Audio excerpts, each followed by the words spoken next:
Ele falou: Vânia, vai lá tirar a pedra. Quem vai ressuscitar Lázaro sou eu, mas quem vai tirar a pedra é você, Alejandro. É isso. Destino é você fazer a sua parte, fazer o seu melhor e depois descansar no Senhor. Amém? Amém. Mas a pregação não é sobre isso hoje. A pregação está lá em Mateus 26, versículo 14 ao 16. Deixa eu falar algo para vocês. Espera aí. Mas não está doendo. Está ruim. Eu costumo fazer pregação sequencial e expositiva. De capítulo em capítulo eu vou avançando e explicando os versículos. E tirando dali ensino para a nossa vida. Mas semana passada eu pulei esses 2 versículos. Fiz o texto que está na frente. Porque eu queria com calma voltar para esses 2 versículos. São apenas 2 versículos. Mas por trás deles tem a história mais misteriosa e a tragédia mais triste da Bíblia. Leia comigo. Mateus 26, versículo 14. Então, um dos 12, chamado Judas Iscariotes, dirigiu-se ao chefe dos sacerdotes e perguntou: o que me darão se eu entregar a vocês? E lhe fixaram o preço, 30 moedas de prata. Desse momento em diante, Judas passou a procurar uma chance, uma oportunidade de entregar Jesus Cristo. Amém? Feche seus olhos e ore comigo. Pai, em tua presença, damos-te graças, Senhor, por esse culto, pela leitura da tua palavra. E te pedimos a Deus em nome de Jesus, assim como que pela fé nós cremos que o Senhor recebeu a nossa adoração, as nossas orações, suplicamos agora a ti, Pai amado, que o Senhor venha sobre nós, por meio do Espírito Santo, nos instruir na tua palavra. É isso que nós te pedimos e por isso damos-te graça em nome de Jesus, Senhor. Amém. Amém. Amados, Mateus fala de Judas, mas não com a mesma intensidade, com a mesma clareza que o apóstolo João vão falar. Lucas também vai falar alguma coisa, mas é João que explicita mais o drama de Judas. E eu não vou entrar em cada detalhe dessa história, mas há alguns pontos fundamentais que eu quero compartilhar com vocês essa noite. Em Mateus tem algo interessante. Eu já falei para vocês que Mateus ele é um autor minucioso. Ele teve tempo para elaborar o seu evangelho, prepará-lo. Então tem detalhes ali que às vezes escapam à nossa percepção. Repara que Mateus conta a história de Maria ungindo os pés e a cabeça de Jesus.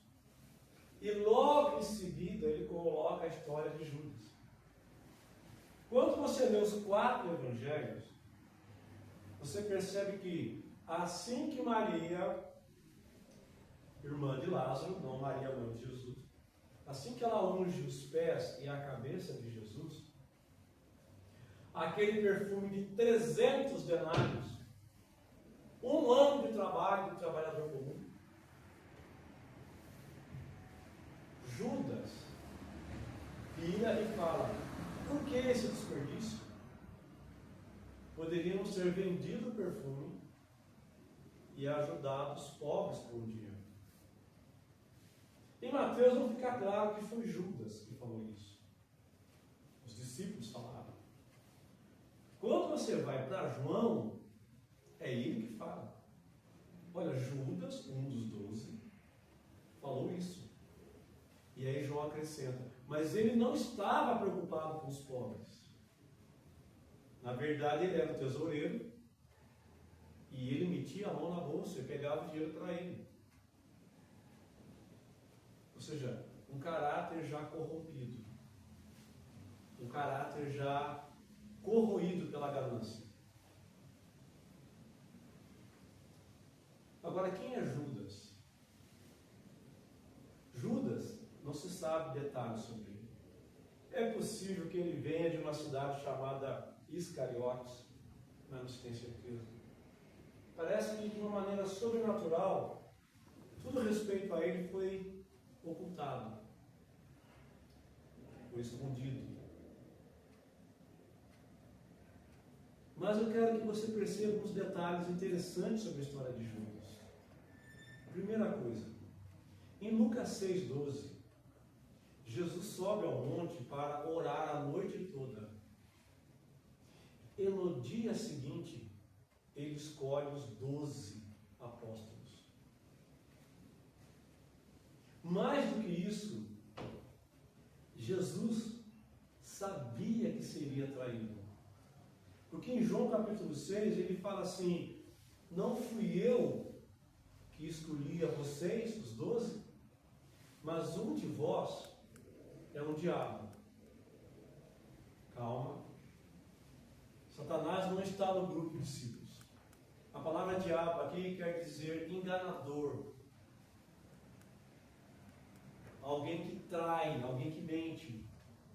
Então o que Jesus falou é: não fui eu que vos escolhi a vós, 12, mas um de vocês é um mentiroso, é um enganador. E João deixa claro que Jesus falou isso referindo-se a Judas. A terceira informação está em Marcos 3,13. Lá diz que Jesus subiu ao monte, orou e depois escolheu os discípulos que ele quis. Preste atenção. Jesus queria Judas. Jesus escolheu Judas depois de uma noite inteira de oração. E Jesus sabia que Judas iria traí-lo. E quem é Judas? Quando você vai lá para Mateus 6,12, que vai falar dessa escolha também, Jesus fala, ele escolheu, o texto fala, Mateus fala, Jesus escolheu 12 apóstolos para estar próximo dele, para pregar o Evangelho, para curar pessoas e para expulsar demônios. Para isso que Judas foi escolhido, para isso que Pedro foi escolhido, para isso que João foi escolhido. Para estar perto de Jesus, para pregar a verdade, para curar pessoas e para expulsar demônios. E de fato, quando você vai para Mateus capítulo 10, lá Jesus pega, 10 não, 6. Lá Jesus pega os 12 apóstolos e fala, vocês vão juntar 2 a 2 e vão sair pregando. É a primeira missão. Quem está no meio deles? Judas. Então Judas foi chamado para pregar. E ele foi e pregou. Judas foi chamado para curar. Ele foi e curou. Judas foi chamado para expulsar demônios. Ele foi e expulsou. Passado um tempo, Jesus realiza uma outra missão, agora com 70 discípulos, também esparramados 2 a 2. E Judas está com eles. Todos os discípulos estão com eles. E o texto, lá em Lucas 10, 17, fala algo interessante.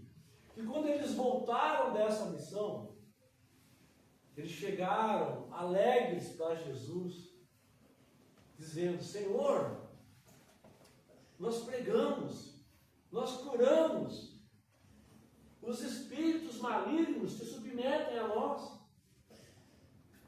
E Jesus fala, sorrindo, não fique feliz porque os espíritos te obedecem, porque vocês curaram e pregaram. Fiquem felizes porque o vosso nome está escrito no céu. Judas era um pregador exemplar do Evangelho. Judas é um cara que esteve pregando, curando, ensinando. Um discípulo fiel. Tão fiel que se tornou tesoureiro do grupo. Mas aí, em determinado momento, ele mudou. O que aconteceu, pastor Paulo? Não sei. Deus sabe. Jesus sabe. Mas em determinado momento ele mudou. Será que ele era ganancioso? Sim. Mas olha que detalhe interessante. Por que Mateus coloca o relato da traição de Judas logo depois da unção de Maria? Porque ele reclamou que 300 denários foram desperdiçados. Só que ele entregou Jesus por 30 moedas. 30 moedas de prata era o preço de um escravo morto. Então Mateus está fazendo uma oposição. Ele reclamou de 300 denários, que Maria não teve dó de gastar com Jesus, mas entregou Jesus apenas por 30 moedas. Ele podia ter pedido muito mais. Qualquer coisa que ele pedisse para os sacerdotes, eles dariam. Então não foi ganância, simplesmente. Ele não entregou Jesus só por dinheiro. Será que talvez ele quisesse obrigar Jesus a se revelar? Olha, ele é o Messias, está falando que vai ser morto, está falando que vai ressuscitar, ele está perdido. Eu vou entregar ele para que ele já mate todo mundo, porque Judas viu a ressurreição de Lázaro. Judas presenciou o poder de Jesus Cristo. Então ele deve ter pensado, vou provocar a revolução, vou fazer um negócio acontecer, Jesus já manda vir fogo do céu, mata todo mundo e começa o novo reino. Será que foi isso? Não sei. Será que foi frustração? Será que ele olhou para Jesus e pensou assim, uau, esse aqui é o cara que vai resolver tudo? E de repente Jesus está preocupado com salvação, com o reino dos céus. E ele deve ter pensado, eu entrei aqui achando que era uma coisa e outra. O que será que foi? Não sei. Faz diferença? Não faz diferença. Porque logo depois da unção, ele começa a planejar a traição de Jesus. Logo depois que Jesus, na última semana, fala, eu vou morrer, e vai ser na Páscoa. Ele fala, cara, eu acho que eu entrei no emprego errado. Eu acho que eu entrei na escola errada. Eu queria entrar no SESI, acabei entrando no Senac, errei a letra, sei lá, alguma coisa assim. Aí ele começa a planejar a traição de Jesus. Agora eu quero que você note uma coisa muito interessante aqui. O caminho da queda. O que fala o Salmo 1? Vai lá, Salmo 1, leia comigo o Salmo 1.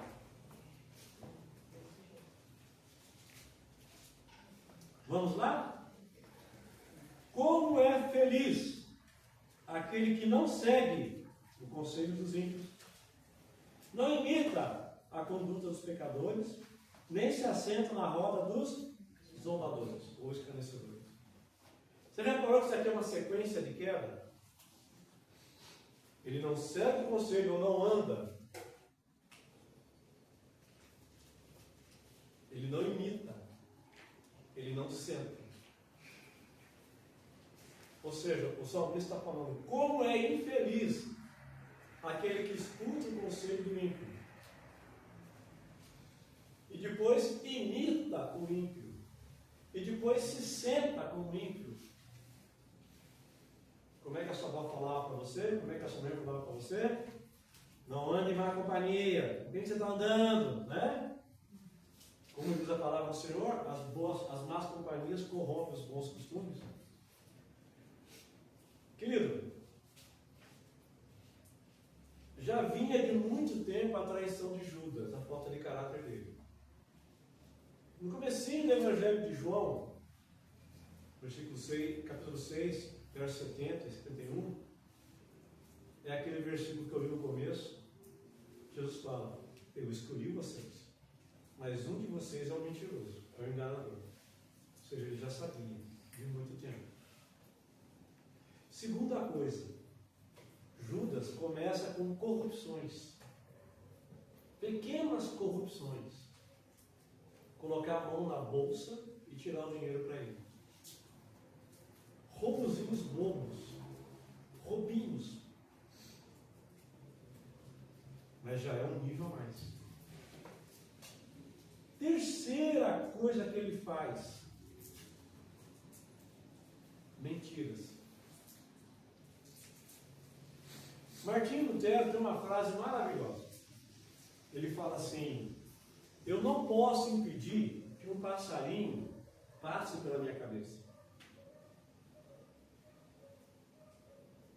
Já aconteceu comigo. Eu andando na rua, o passarinho passou voando e fez a minha cabeça. Acontece. Eu não posso pedir que ele faça isso. Mas eu posso impedir que ele sente na minha cabeça e faça comigo. Judas começou com pequenas mentiras, pequenos roubos. Você não acorda de manhã e fala assim: vou roubar o Banco Central. Você não acorda de manhã e fala: vou roubar a padaria. Você está na padaria e de repente você vê uma coisa no sopro, você pega e leva embora. E aí na próxima vez você faz um pouco mais. Da outra vez, mais. Até que um dia você está roubando o Banco Central. Pequenas mentiras, pequenos pecados, pequenas fantasias. Começa assim. Mas Judas foi um nível acima. Em João capítulo 13, versículo 2, o diabo olha para Judas e percebe nele uma predisposição para o mal.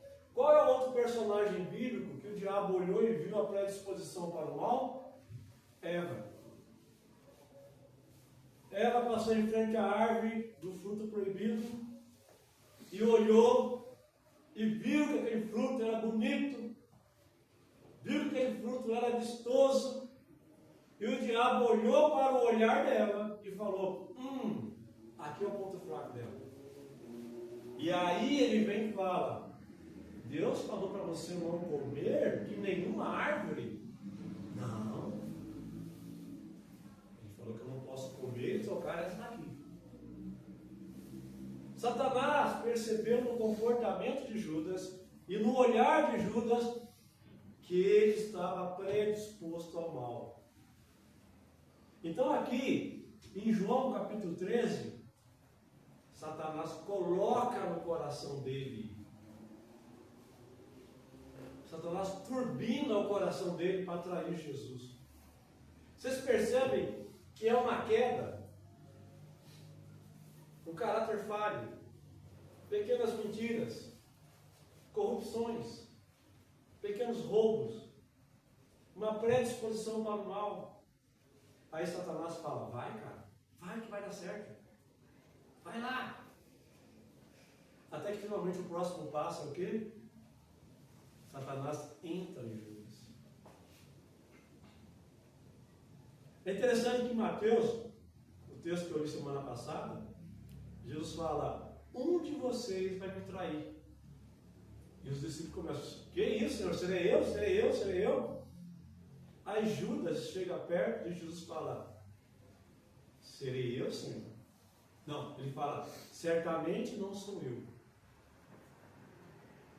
Ele já tinha traído. Mentiroso. A grande mentira. E Jesus fala: certamente é você. Tu o dizes. E nessa hora o diabo entra nele. E ele vai atrás dos sacerdotes. E ele entrega a Jesus num lugar ermo, com um beijo. Por que Judas entrega a Jesus lá no Getsemane? Porque é de noite, quase de madrugada. Porque não tem povo ao redor, não tem seguidores, está só Jesus e os 12. É uma maneira de prender ele sem causar tumulto. E aí Jesus é preso. Você percebe a decadência de uma pessoa? Um caráter falho, pequenas mentiras, pequenas corrupções, grandes mentiras. O diabo sugere e depois o diabo entra. É uma decadência. Começou com uma coisa pequena. E era um homem de Deus. É por isso que Paulo fala para Timóteo, pregador, salva-te a ti mesmo. Tem cuidado de ti e da doutrina. É por isso que Paulo fala dele mesmo. Eu esmurro o meu corpo, reduzo ele à escravidão. Porque, tendo pregado a muitos, não venha eu a ser encontrado em falha. Finalmente, Judas, em Mateus 27, versículo 3, diz que depois que Cristo é preso, depois que ele é condenado, é como se o diabo tivesse saído dele. E ele cai em profundo remorso. Note a palavra, remorso, não arrependimento. Tem 3 palavrinhas que você tem que tomar cuidado para separar uma da outra. Existe o medo pela consequência do que eu fiz de errado. Existe o remorso pelo que eu fiz de errado. E existe o arrependimento do que eu fiz errado. Medo das consequências é o Rafael chegar tarde em casa e saber que vai levar uma bronca da Daiane. Estou com medo. Mas se ela vacilar, no dia seguinte ele faz de novo. Medo das consequências é a Bia botar fogo no caderno dela de escola e ela fica com medo do que a Regina vai fazer com ela. Mas se deixar, amanhã ela põe fogo na carteira. Isso é medo das consequências. Remorso. Remorso é a Bia bater no coitado do Daniel e depois falar assim, puxa, eu não devia ter feito isso, tadinho, ele está chorando muito. Isso é remorso. Mas daí amanhã ela vai e bate no nervosa outra vez. Agora, arrependimento é você falar, o que eu fiz é errado e eu não quero fazer mais. Pedro traiu a Jesus da mesma forma que Judas. Assim como Judas, Pedro também sentiu remorso. Só que Pedro se arrependeu. Se Judas não tivesse se enforcado, morto, ele poderia ter sido salvo, bastaria de se arrepender e pedir perdão. Mas optou pelo caminho da fuga. Agora, o que é mais interessante nessa história toda é que Judas, fazendo o que ele queria, fazendo a maldade que ele queria, ele na verdade cumpriu o quê? O propósito de Deus.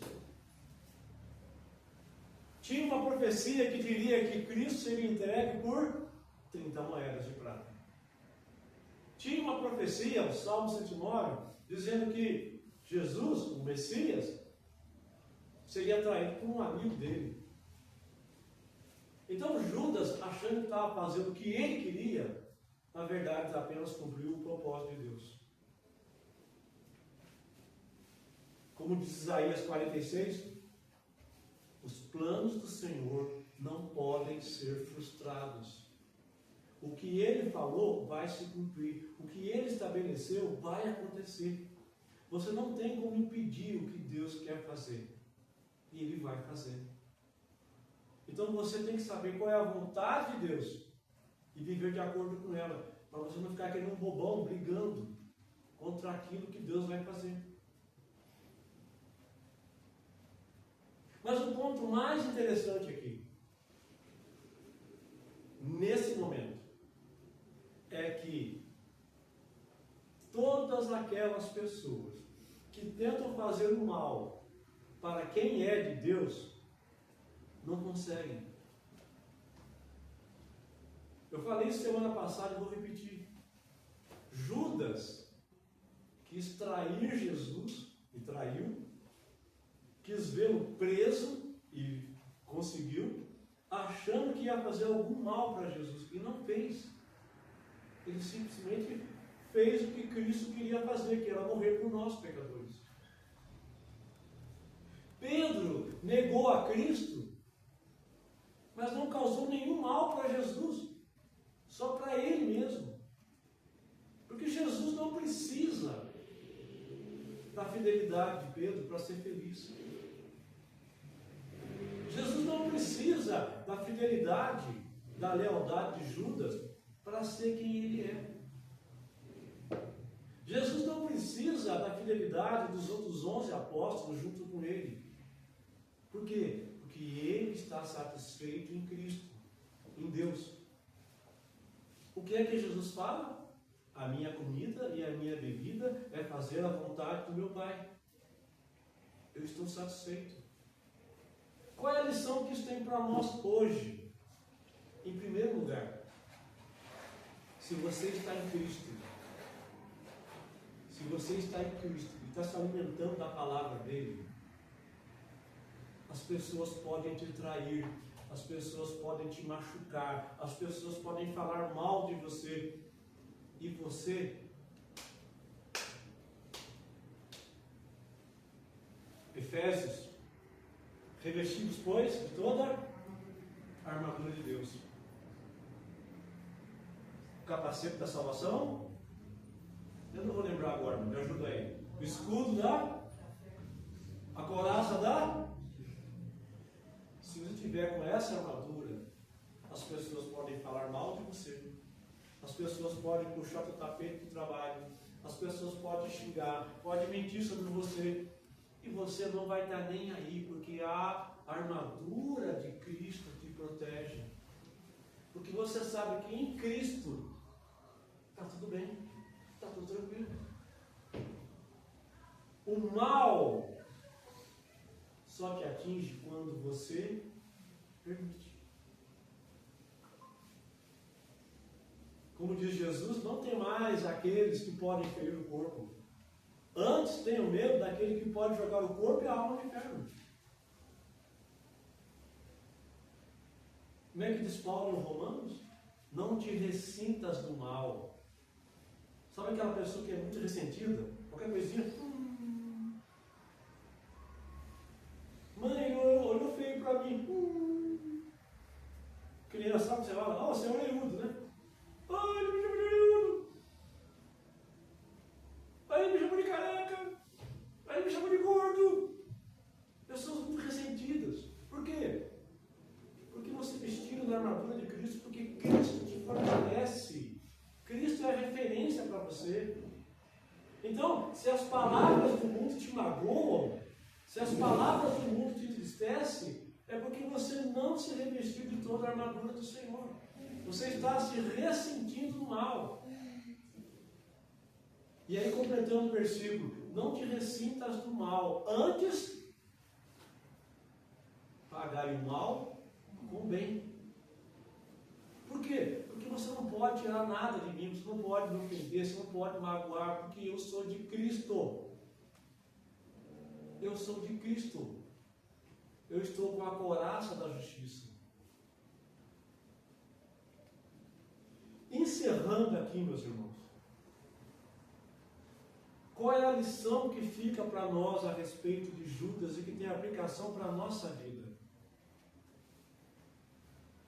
Primeira lição: não importa o tamanho do teu pecado, não importa quanta coisa errada você tenha feito na sua vida, lá atrás, ou hoje, ou ontem, não importa. Se você se arrepender, Deus te recebe de volta, Deus te perdoa. Mas não confunda remorso com arrependimento. Não confunda emoção com atitude mental. A segunda lição que fica para nós é que não importa o tamanho das suas obras para o reino de Cristo. Deus não está nem aí para quantas almas você evangelizou, para quantas igrejas você fundou, para quanto dinheiro você doou para a causa, para quantas pessoas você curou, quantos demônios você expulsou. As suas obras não significam nada para Cristo, mas o seu coração. Judas pregou, Judas curou, Judas foi ensinado pelo Mestre. Mas ele se desviou. Então não importa quão grande você seja na igreja, na sua vida espiritual, fique atento. E esse ficar atento vai para o último ponto aqui. Uma grande queda começa com pequenos pecados. Cuidado com a mentira. De novo, cuidado com a mentira. De novo, cuidado com a mentira. Jesus fala que Satanás é homicida e pai da mentira desde o começo. E todos aqueles que mentem são filhos de Satanás. A gente começa com pequenas mentirazinhas que a gente conta para os outros, que a gente conta para nós mesmos. E sem perceber, isso vira um hábito, isso vira um costume, isso vira um vício. Eu conheci ladrões que tinham caráter. Eram homens confiáveis. Eu conheci assassinos que eram gentis. O fato de você... Eu conheci jogadores inveterados que eram bons pais de família. O fato de você ter um pecado grande, o vício, o sexo, as drogas, o roubo, o homicídio, não quer dizer que você tenha todos os outros pecados. Mas um denominador comum de todos os bandidos que eu conheço, não importa o crime que ele tenha cometido, é a mentira. Tem homens que são traficantes, mas não são viciados. Mas eles mentem. Tem homens que são viciados em jogo, mas são bons pais de família, mas eles mentem. E assim sucessivamente. A marca de um homem e de uma mulher que está se afastando de Deus, ou que está longe de Deus, é que ele mente, como Judas mentiu. E mentiras, por menores que sejam, elas vão crescendo e levam você a uma queda muito grande. Uma grande queda começa com pequenos pecados. Se Judas tem algo a nos ensinar hoje, seja humilde, vigie, reduza o seu corpo à escravidão. Mas se porventura você pecar e cair, se você se arrepender, não importando o tamanho do teu pecado, Jesus te recebe. Vou falar de um assunto que a irmã Ivete dá risada, porque eu já vi com ela sobre isso. Irmã Ivete, essa semana eu vi uma foto da Flor de Lis. Ela está completamente acabada, gente. É só pele e osso. O pecado cobrou caro. Mas mesmo ela, depois de tudo que ela fez, se ela se arrepender, ela está salva. Então, se espelhe na história de Judas. Ela foi registrada para que eu e você tenhamos cuidado. Aquele que está de pé, cuide para que não caia. E geralmente o cair começa com pequenos tropecinhos. Nunca é um tombo grande. Fique atento a isso. Guarde isso no seu coração. Amém? Oremos. Senhor nosso Pai, Senhor nosso Deus.